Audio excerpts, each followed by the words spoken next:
Bien, para continuar con este primer Congreso Latinoamericano BIM, corresponde a continuación escuchar la charla Instalaciones Sanitarias en BIM, a cargo de Bernardo Domínguez, de GESPRO.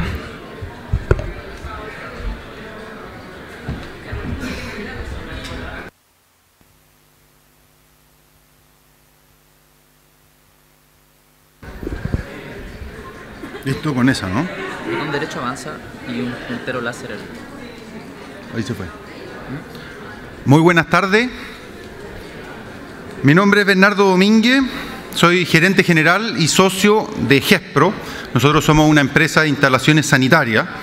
Hacemos instalaciones sanitarias en todo tipo de proyectos, en edificios, condominios, casas, hoteles, clínicas, supermercados y otros.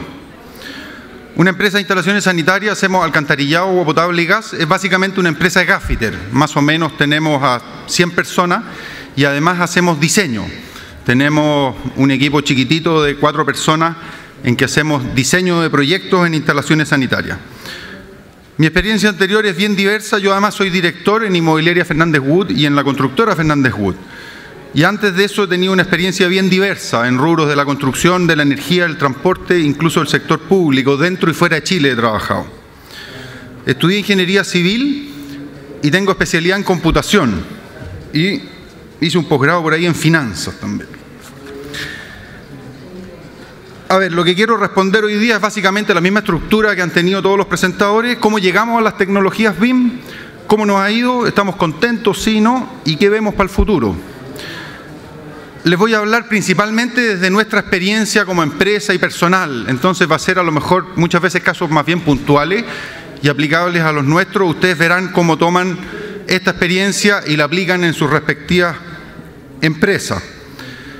Yo esperaría lograr con esta presentación motivarlos a todos los diferentes agentes, a las empresas constructoras, a las inmobiliarias, a las oficinas de arquitectura.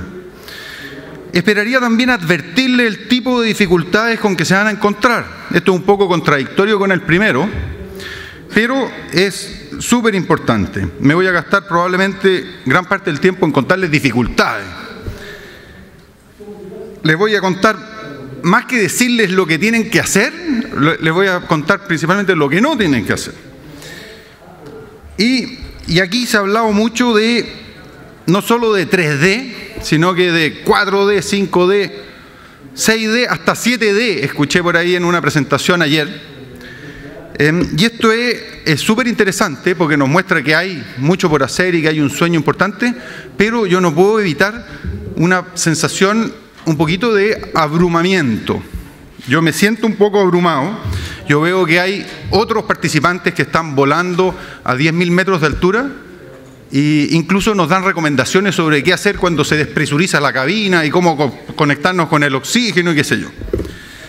Yo aquí les voy a hablar más de lo que hacemos las arañas y las lagartijas que andamos arrastrándonos por el suelo y cuáles problemas nos encontramos a esa altura, a nivel de piso. Nosotros estamos luchando por pasar de 2D a 3D.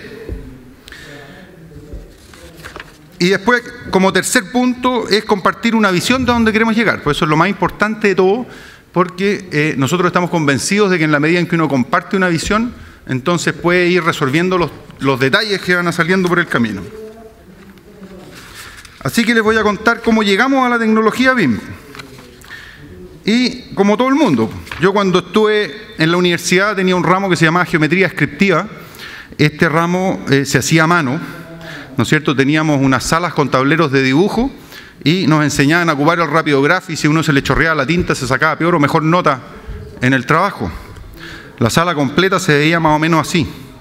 Cuando yo salí de la universidad, creo que estaba como en 5º año, en 6º año, botaron todos los tableros y aparecieron un montón de pantallas en la sala donde nosotros habíamos hecho geometría descriptiva. Y apareció un software. Esa fue la primera vez que yo tuve contacto con, o que supe que existían estos software. Y la verdad es que en esa época a mí no se me ocurrió ni preguntar. No se me ocurrió ni preguntar si es que esto era 2D o 3D. Yo supuse, lo di por hecho, que era en 3D. Que uno metía un punto en el espacio con 3 dimensiones y después de eso uno podía rotar el objeto, uno podía hacer cortes, uno podía sacar todas las vistas que quisiera. Me pareció tan obvio, que nunca pregunté. En esa misma época, para que se sitúen los más jóvenes sobre todo, estaban empezando a aparecer las primeras planillas de cálculo, estaba apareciendo recién la internet. No alcancé a tener email cuando yo estaba en la universidad. En mi primer trabajo teníamos un email, yo trabajaba en una consultora en donde habían 5 o 10 personas y teníamos un email interno. Entonces nos mandábamos email con el del escritorio al lado y era súper tecnológico y súper avanzado. Esa era la situación más o menos. Pero ya en ese entonces yo, con mi formación de ingeniero de computación, di por hecho que lo que se estaba haciendo en las salas nuevas era en 3D. Pasaron los años, trabajé en distintas industrias, en distintas cosas, y más o menos en el 2006 entré a trabajar en una constructora como gerente de desarrollo, que tenía un departamento de ingeniería, y ahí recién me entero de que en realidad todos los planos y todas las cosas se hacían en 2 dimensiones. Gran sorpresa. Entonces fui a hablar con el tipo del departamento de ingeniería y el tipo me decía, no, me decía, olvídate, si esta de las 3D es un lío, hay que generar librería, hay que hacer un montón de cosas, así que imposible. Aquí se trabaja en 2D y esa es la manera correcta y así lo hacemos. Y yo dije, ya, pues, me olvidé, el problema no era asunto mío. Tiempo después fui invitado por mi actual socio, que tiene una empresa de instalaciones sanitarias, a incorporarme a la empresa.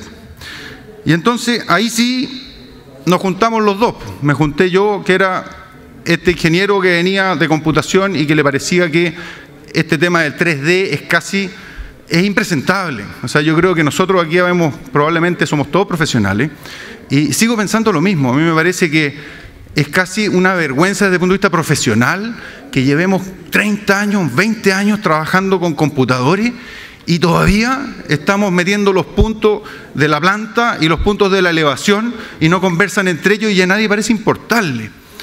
Entonces me junté con mi socio y mi socio traía 30 años de experiencia en las instalaciones sanitarias. Entonces armamos el grupo perfecto. Además de eso, toda la experiencia valiosa que tiene él, tiene una cosa que es mucho más valiosa todavía, que tiene una actitud muy positiva frente a cualquier desafío y cualquier proyecto nuevo. Entonces se juntó este ingeniero en computación con este experto en instalaciones sanitarias y dijimos, listo, vamos, y partimos. Partimos, nos largamos, partimos súper entusiasmados. Una licencia, yo he escuchado mucho que las licencias son muy caras. Nosotros somos una empresa chica y vendemos 2.000 millones de pesos al año. Es una empresa que vende 2.000 millones de pesos al año, gastarse 1 millón de pesos, 2 millones de pesos en una licencia, tampoco es tanta la plata. Entonces nos tiramos nomás, pues no hicimos ninguna investigación de mercado, ningún cliente nos obligó, nadie nos pidió, simplemente puro entusiasmo. Nos compramos una licencia y partimos con un proyecto. Y empezamos a tener unas primeras experiencias. Entonces tuvimos que hacer un manual. Tuvimos una primera versión del manual GESPRO. Nos encontramos con muchas dificultades para conectar las cañerías. Muy difícil. Había que llegar así. Nos acordamos tanto del AutoCAD que era tanto más fácil. Uno dibuja la línea y si le faltara 1 milímetro para llegar a la otra línea no importa. Aquí hay que conectarla. Tuvimos una orientación que esto se viera bien en AutoCAD. ¿Qué significa eso? Los planos hoy día de alcantarillado, por ejemplo, ¿no es cierto? El alcantarillado a veces las cañerías van una encima de la otra, pero no se dibujan así, se dibujan al lado, de tal forma que cuando uno ve la planta se vea porque es un dibujo esquemático. Entonces, hicimos trampa y las dibujamos en el Revit al lado, fuera de los tabiques. Es evidente que eso no tiene ningún sentido, pero estábamos haciendo el primer proyecto y estábamos siendo empujados para que los planos se vieran como los querían ver los mandantes que no querían saber de BIM. Hicimos mucha manipulación de la salida, ¿no es cierto? Después de tener el modelo, imprimíamos los planos en AutoCAD y hacíamos mucha manipulación del AutoCAD. Y por último, un factor importante, mucha resistencia a los proyectistas experimentados que trabajaban con nosotros y que eran súper buenos para el AutoCAD. Entonces esto es lo mismo que cuando uno digita con 2 dedos, y si uno digita rápido con 2 dedos y viene alguien a enseñarle a digitar con 10 dedos, la resistencia que uno pone, yo tomé curso de digitación para escribir con 10 dedos y no fui capaz de aprender. Yo digito con 3 por mano y me sale mucho más cómodo hacer eso que aprender a digitar con 10 dedos, a pesar de que me doy cuenta de que el día que aprenda a digitar con 10 dedos voy a digitar más rápido. Entonces, mucha resistencia a los proyectistas experimentados de AutoCAD. Y ahí entonces el entusiasmo con el que partimos empezó a decaer levemente. Y entramos como en una fase 2, con esa duda ya incorporada. Ya teníamos 2 licencias, hicimos más o menos 4 proyectos, tomamos cursos de capacitación. Empezamos a tener nuestras primeras librerías y tablas automáticas. Los proyectistas experimentados en AutoCAD seguían poniendo resistencia. Muy difícil encontrar profesores. Los profesores en general son arquitectos, no son instaladores sanitarios. Y empezamos a encontrar los primeros cambios en las formas de trabajar. Se habla mucho de eso también, que hay que cambiar el paradigma, que hay que cambiar la forma de trabajar. Yo les voy a contar un par de ejemplos. Por ejemplo, entonces el profesor nos decía, oiga, la cañería usted la tiene que dibujar desde la matriz hacia el artefacto. Esa es la forma más rápida, más práctica, y le va poniendo las etiquetas y qué sé yo. Y resulta que nosotros lo tenemos que hacer al revés. ¿Por qué? Porque el arquitecto que nos hacía la clase, él nunca tuvo que diseñar. Él siempre cuando modeló en Revit tenía un plano de otro instalador sanitario que ya lo había hecho. Nosotros tenemos que ir haciendo el recorrido y además tenemos que ir definiendo los diámetros. Entonces es un pequeño detalle que yo les cuento, como ese hay miles, en donde uno tiene que cambiar la forma de trabajar. Entonces uno manda a toda la gente a un curso y el profesor dice que hay que dibujar desde la matriz hasta el artefacto, y resulta que es un error, al menos para mí, instalaciones sanitarias. Lo que hay que hacerlo es al revés. No les importa conectar las cañerías, el arquitecto tampoco las conecta. Nosotros cuando las conectamos, entonces el software ofrece otras posibilidades, que calcula el gasto que va sumándose. Entonces yo puedo pinchar una cañería y me dice cuántos litros por minuto van pasando por esa cañería. Eso funciona en la medida que yo tengo todo conectado. Si yo no conecto y lo dejo 1 milímetro, entonces se ve bien en 3 dimensiones, saco planos buenos, pero no me dice cuántos litros por minuto tengo conectado. Y no trabajan con grupos. Los grupos son, eso no voy a alargar mucho, así que lo vamos a dejar. Los codos y las T pueden conectarse en cualquier ángulo, ese es otro ejemplo. Es muy típico de los software estos que son muy versátiles, ¿no es cierto? Entonces cuando uno trae el proveedor o cuando uno trae el profesor a uno le dice, mire, esto es muy bueno, usted puede pintar las cañerías azules, rojas, amarillas, rosadas, y si no le gusta ningún color, usted puede crear su propio color o lo puede bajar por internet. Lo que uno tiene que hacer es justo lo contrario. Uno dice, ¿sabe qué más? Las cañerías nosotros las hacemos azules para el agua fría y rojas para el agua caliente, punto. Entonces, como eso, las T, el software permite conectar, ¿no es cierto?, 2 cañerías en cualquier ángulo. Pero en el mercado no existen las T en cualquier ángulo, existen solamente en ángulo recto. Entonces nos costó un buen tiempo lograr que nuestras T no permitieran conectarse en cualquier ángulo. Lo que queríamos era que fuera solamente en ángulo recto. Hoy día lo tenemos hecho eso. Y entre medio tuvimos que hacer 2 upgrades de hardware, porque el problema de la lentitud es una cosa permanente. Entonces, ya a esta altura de la preocupación leve, empezamos a preocuparnos seriamente. A mí ya me empezó a tiritar un ojo porque ya llevamos en la fase 2 y ya llevamos 4 proyectos hechos y todavía no se vislumbraba ninguna solución. Y así entramos en lo que yo llamaría la fase 3. Fuimos a contactar a los primeros clientes. Estas fases no son estrictamente en el tiempo, en realidad los habíamos contactado un poquito antes. Y salvo muy contadas excepciones y pocos clientes, encontramos muy bajo interés. Las primeras respuestas fueron, ¿sabéis que no me importa el software que ocupe? Lo que me interesa es que me entreguen en el plazo y que los planos se vean igualitos a como lo hemos hecho siempre. Encontramos algunos clientes que están recién en etapa de diagnóstico. Clientes reconocen el valor, algunos por ahí reconocieron el valor de tener un mayor detalle en una etapa temprana, pero no quieren pagar el costo. Y lo otro que pasa con los clientes es que ellos mismos no saben muy bien qué hacer con este mayor detalle. Para los que son más viejos se acordarán de cuando partió el internet. Era una cosa impresionante y nadie sabía muy bien qué hacer. Todos teníamos claro que era algo potente, pero nadie sabía muy bien qué hacer. Hoy día yo veo que pasa eso. Nosotros hoy día ya estamos trabajando con algunos clientes que nos piden el archivo Revit y yo los veo complicados. Yo veo que no saben muy bien qué hacer, cómo sacarle provecho. Entonces vamos a tener que aprender todos juntos. Adicionalmente, ¿no es cierto?, porque por distintas razones perdemos uno a uno el equipo que trabajaba. Así que a esta altura ya del ojo que me tiritaba pasaron 2 cosas. Nos empezamos a enojar un poquito con los clientes, cómo podían ser tan miopes, y ya entramos en franco pánico. No había cómo explicarle al directorio nuestro, que son socios inversionistas, que dicen, oye, aquí te has gastado no sé cuánta plata en licencia, ¿cuándo vamos a empezar a ver algún resultado? Así que hoy día donde estamos parados ya tenemos 3 licencias, tenemos hardware poderoso, hemos hecho más de 15 proyectos en BIM, tenemos un equipo de 4 personas que trabajan full en BIM. Hemos hecho 3 versiones del manual, aquí tengo el manual, tiene 80 páginas el manual. Nadie lo lee, esa es la desgracia de los manuales, yo lo escribo y yo lo leo, soy el único que lo lee. Pero hay que tenerlo igual. Muchísimas horas de cursos y tutorías, muchas. Tenemos librerías completas hoy día, de acuerdo a la oferta real de materiales en Chile, nuestras T son en 90 grados, tablas y ubicaciones automáticas y listados de planos automáticos. Y después, ¿qué tenemos pendiente? Porque por supuesto los desafíos pendientes, la lista es mucho más larga que la situación actual. No voy a leerla porque si no nos vamos a demorar mucho y nos vamos a ir entusiasmando. Déjenme mirar algunos. El software es lento, varios detalles tipos son solo imágenes, falta interactuar con otras especialidades, estamos recién aprendiendo a hacerlo, convencer a otros actores, uso riguroso de templates, conectar bien las cañerías, convencer a los clientes de que una ingeniería más detallada, incorporar normativa a los templates, hacer memorias de cálculo y modelación de las tiras. Así que con esta historia, ¿no es cierto?, en donde fuimos evolucionando de una situación en donde partimos súper entusiasmados, nos empezamos a preocupar, nos tiritaron los ojos, nos enojamos y entramos en pánico. Yo justo por esa época estaba leyéndome una biografía de Winston Churchill. Entonces encontré un par de frases bien inspiradoras que me ayudaron a seguir.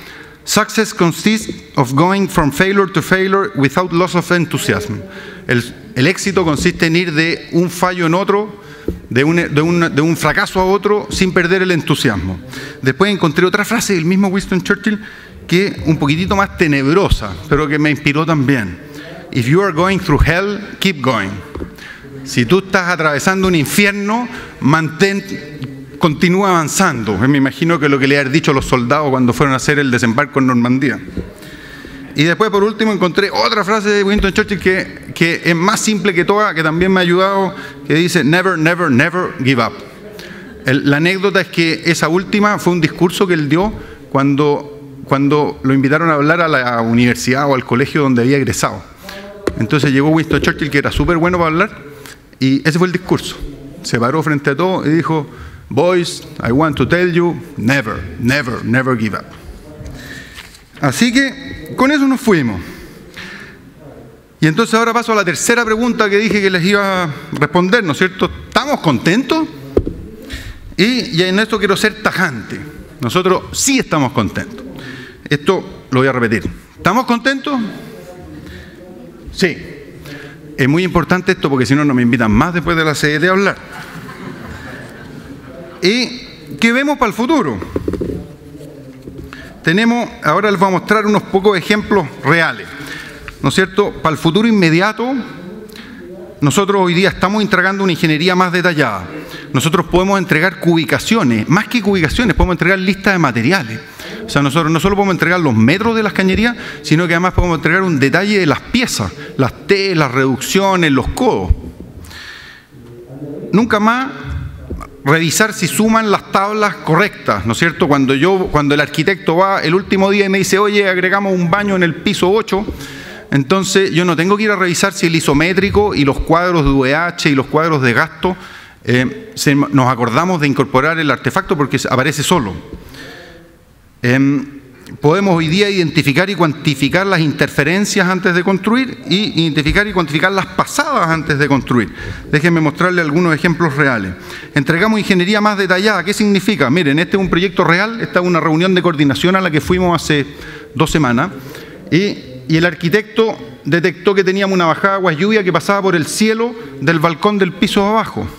Eso, en un proyecto que no es en 3D, probablemente habría esa irregularidad habría llegado hasta el día que la constructora llega al piso 14 o 15, que no sé cuál era ese. Hoy día la corrección de eso fue que se cambió la arquitectura. ¿Se fijan? Se cambió la arquitectura. Entonces, Nosotros estamos entregando una ingeniería más de detalle y se mejora la arquitectura gracias a eso. Ahora, ¿qué ganamos nosotros como instalador? No ganamos nada. En un proyecto normal, nosotros habríamos entregado el proyecto así, nos habrían pagado nuestros honorarios y ni nos habríamos enterado que cuando llegaron al piso 15 tuvieron que cambiar la arquitectura. Ahora, en cambio, incluso perdimos. Ahora vamos a tener que gastar unas poquitas horas en dibujar la nueva instalación de acuerdo a la nueva arquitectura. Aquí hay otro ejemplo: identificar y cuantificar las pasadas antes de construir. Uno de los principales frenos en el avance durante la obra es la definición de pasadas. Las pasadas normalmente las hace la constructora, hay que coordinarla con el estructural y entonces nuestra gente en eso pierde tiempo, deja tareas en ciertos sectores, las deja atrasadas. Hoy día todo esto lo estamos haciendo en la pantalla antes de que se haya metido, antes de que hayan comprado el terreno, no sé en qué está el edificio, no está ni licitado, nada, y ya está el estructural dibujando las pasadas en su modelo y coordinándose con el arquitecto gracias a las cañerías que nosotros entregamos en 3 dimensiones. Y después me da un poquitito de vergüenza mostrarlo, pero es la realidad también. Aquí está, las azules son el agua fría y la caliente el agua. Las rojas son el agua caliente, las naranjas, amarillas son el alcantarillado. Ustedes pueden ver que nosotros tenemos interferencias con nosotros mismos. Entonces eso también pasa. Eso también pasa. Hoy día un proyectista sanitario no necesita resolver las instalaciones, ni siquiera consigo mismo. Es absolutamente aceptable, todo el mundo hace proyectos así y no hay ningún problema. Ese es el valor de los proyectos que hoy día están en el mercado. Son proyectos de instalaciones sanitarias que no solo nos resuelven las interferencias con el del lado, sino que ni siquiera consigo mismo. Esto nos está obligando a nosotros a resolver nuestras interferencias.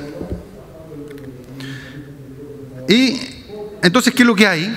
Y aquí quiero pasarle un mensaje a los amigos de las inmobiliarias, de las oficinas de arquitectura, de las constructoras, todos los que están por arriba de nosotros en este negocio de la construcción. Aquí hay un aumento de costo y duración en el diseño.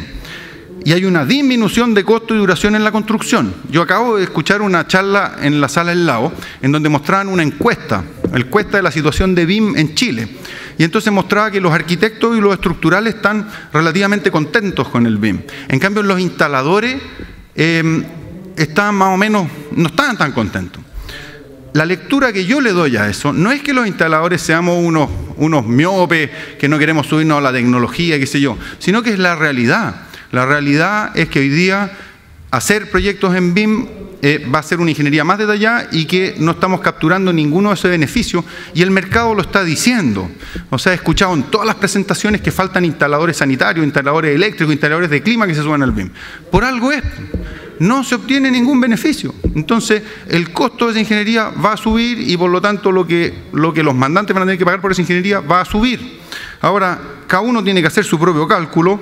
Yo hago ese cálculo bien rápido, más o menos un proyecto sanitario, imagínense que cuesta 100 UF, imagínense que se aumenta el doble el costo de ese proyecto. Entonces, un aumento de 100 UF en el costo es lo que es un escándalo para el mandante hoy día cuando estamos haciendo el proyecto. Pero, si ustedes suponen que eso le da un 5% de ahorro en la construcción, esas 10.000 UF es la construcción solamente del proyecto sanitario, entonces sumando y restando sale para adelante. Y el beneficio ese lo obtiene la inmobiliaria, la constructora, no sé quién, alguien distinto que el pobre que tuvo que hacer toda la inversión para hacer este diseño. Entonces eso yo creo que es un cambio que también lo hemos hablado largamente en el modelo de negocio que hay que hacer y que si no se hace, entonces esto no va a avanzar más rápido de lo que está avanzando. ¿Qué vemos para el largo plazo? Ahí nosotros tenemos un sueño. ¿Y qué es lo que me imagino yo? En largo plazo, yo lo que quisiera es que yo pudiera mandar en un barco a la Antártica, a la Isla de Pascua, a Australia, el edificio completo, con todas las cañerías cortadas, numeradas podría uno mandarla. Eso es un sueño que en papel es un sueño. Y que en BIM es algo que está realmente ahí al alcance de la mano, pero falta alguien al otro lado que le interese recibir ese servicio. Yo sí estoy convencido, por ahí ayer alguien decía que en realidad el BIM se justifica en proyectos complejos. Yo creo que en proyectos simples también se justifica en la medida en que uno tenga esa visión. O sea, si uno hace edificios que son repetitivos y parecidos, entonces uno puede aspirar Aquí esto se construye como un mecano, en donde uno abre una caja, vienen todas las piezas adentro, con un listado de instrucciones de cómo se ensamblan y se arma. Pero para eso definitivamente hacemos el loco si nosotros somos los únicos que lo estamos haciendo.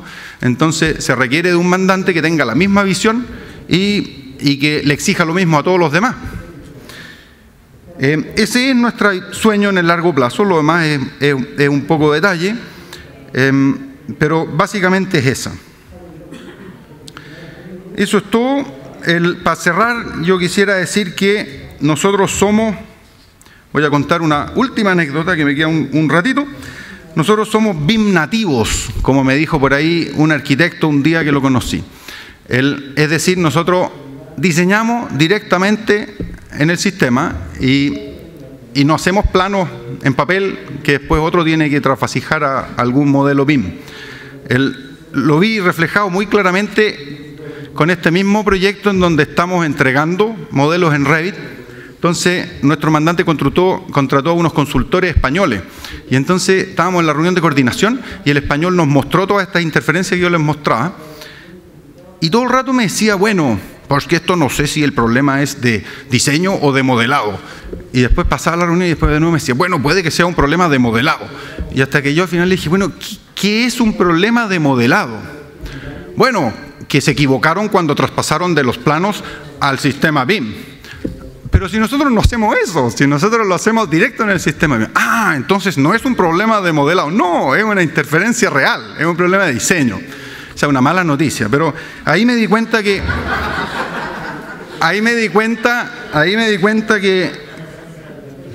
que somos BIM nativos. Yo no entendía a qué se refería. Y este personaje que viene asesorando en un proyecto en donde estamos todos los subcontratistas aportando proyectos BIM, insistía en decirme que el problema era de traspasar, o sea, él asumía que nosotros estábamos diseñando en papel y después traspasando al BIM. Así que eso somos, nosotros somos un instalador sanitario BIM nativo. Y eso es. Entonces los invito a todos los mandantes a compartir este sueño de ejecutar edificios sin cambio, ¿no es cierto? En donde uno pueda enviar un container con todas las piezas adentro, el eléctrico hace lo mismo, el de clima hace lo mismo, y todas encajan, caben dentro de los shafts. Ese es el sueño. Definitivamente queremos trabajar con esos mandantes. Alguien que no esté interesado en eso no nos sirve porque no nos va a ayudar, no nos va a tener la paciencia que nos tendrían que tener cuando nos vamos a equivocar, porque seguimos aprendiendo. Ustedes vieron que la tarea de desafíos pendientes es larga. Muchas gracias.